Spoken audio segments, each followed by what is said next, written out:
Bonjour à tous et bienvenue sur ma chaîne.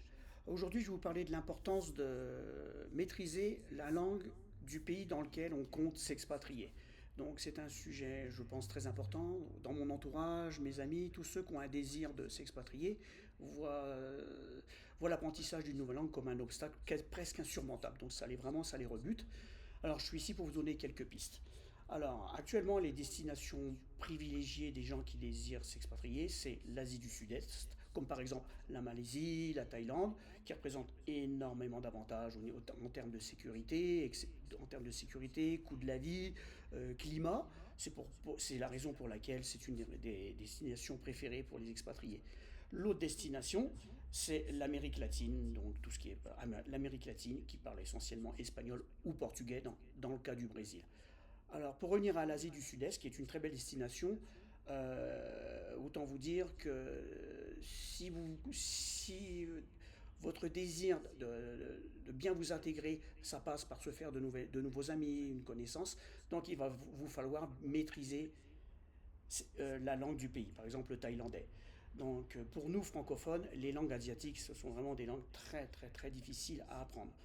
Moi, mon exemple personnel, j'ai passé de nombreux mois au Japon pendant plusieurs années. Je me suis frotté au japonais. Après quelques années, mon niveau de japonais était vraiment très basique. Donc difficile d'entretenir une conversation avec un japonais. Et pourtant, j'estime être relativement doué pour apprendre une langue. Donc, l'autre possibilité, si votre désir n'est pas de vous intégrer parfaitement, vous voulez vivre comme certains, comme un nomade digital, effectivement, là, vous pouvez très bien vous débrouiller avec un petit niveau d'anglais en Asie du Sud-Est, ça suffira. Maintenant, pour en revenir au début, si votre désir c'est de bien vous intégrer, vous faire des amis, sociabiliser, enfin bref, vous refaire une nouvelle vie normale, je dirais, avec un minimum de dialogue avec votre entourage, je recommande fortement l'Amérique du Sud. L'Amérique du Sud, pourquoi? C'est une langue latine et pour nous francophones, c'est une langue latine, notamment l'espagnol, c'est ce qu'il y a de plus facile à apprendre. Donc il y a énormément de similarités au niveau du vocabulaire. C'est pour cette raison que je le recommande vivement. Alors maintenant, quel est le meilleur moyen pour apprendre une langue? Alors il y a de mon exemple personnel, je vous dirais qu'il y a trois manières d'apprendre. Je vais vous expliquer les avantages et les inconvénients de chacune. Alors la première, quand vous arrivez dans un pays, moi par exemple au Pérou, je l'ai fait également au Japon pour apprendre le japonais, et quand je vivais au Canada, j'ai également pour apprendre l'anglais. Donc, alors, quand vous arrivez dans un pays, alors, le premier, ce sont ce qu'on appelle des écoles de langue ou académies de langue. Alors, c'est très bien, c'est très peu cher. Donc, c'est un paquet d'heures, je crois, pour un prix relativement très abordable en tout cas. Alors, comment ça fonctionne? Vous êtes dans une classe et puis vous apprenez. Donc ça, l'avantage, c'est que c'est un bas coût. L'inconvénient, c'est que il va falloir il y a dans la classe, il y a différents niveaux d'élèves. Donc pour maîtriser une langue, ça risque d'être très très très très long. Ensuite, si vous prenez du retard, vous n'avez pas possibilité de le récupérer. Pourquoi? Ce sont des cours déjà bien établis. La première journée, vous apprenez tel chapitre. Donc si vous ne l'avez pas bien assimilé, on ne reviendra pas dessus. Donc vous allez accumuler un retard. C'est le principal inconvénient. Et ça peut prendre beaucoup de temps. La deuxième possibilité, c'est le même principe, mais dans ce qu'on appelle des alliances françaises. Moi, par exemple, ici au Pérou, il y en a dans chaque grande ville d'importance. Et ça, c'est à peu près dans tout. Je pense que c'est égal dans tous les pays du monde. Qu'est-ce qu'une alliance française? C'est un organisme destiné à promouvoir la culture française et notamment par l'apprentissage de la langue. Donc, les cours sont d'une qualité supérieure aux académies, selon mon point de vue, mais vous retombez aussi dans le même pattern, c'est-à-dire si vous accumulez du retard, bon, bah, vous ne pouvez pas le récupérer. Donc, et c'est très long. Le prix, c'est aussi des prix, c'est le même principe que les académies. Vous prenez un forfait avec un paquet d'heures que vous renouvelez. Et puis vous pouvez passer, je pense que c'est tous les 6 mois, les différents examens de compétences de votre français. Ça part du numéro A1 jusqu'au C2. A1, A2, B1, B2, C1, C2. Donc voilà.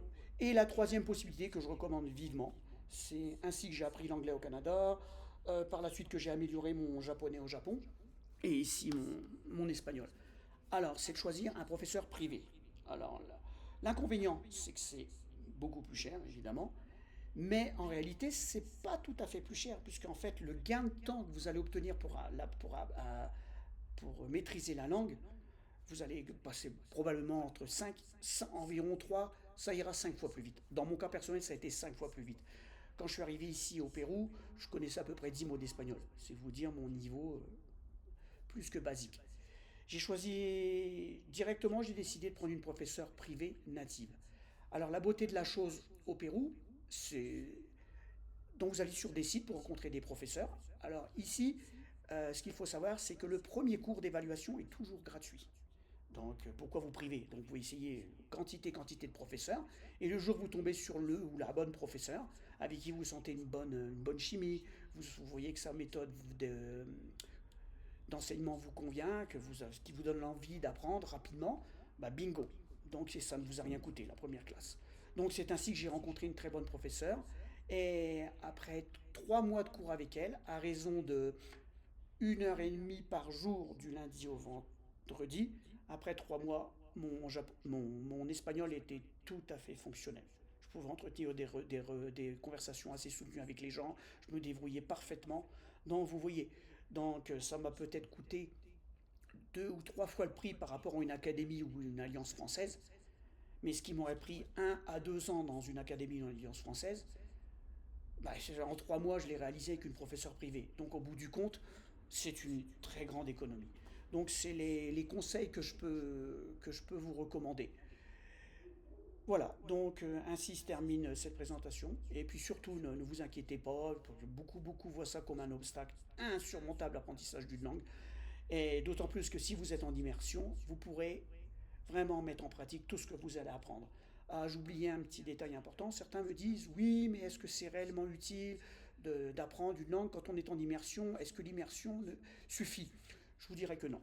Non. Pourquoi? Parce qu'il y a des règles grammaticales qu'il faut apprendre. Vous allez être dans un environnement, une immersion totale, écouter, essayer de parler, votre niveau sera toujours de très mauvaise qualité. Pourquoi? Parce que ça vous prend un minimum les bases grammaticales. Et ça ne s'apprend pas en immersion, seulement en immersion.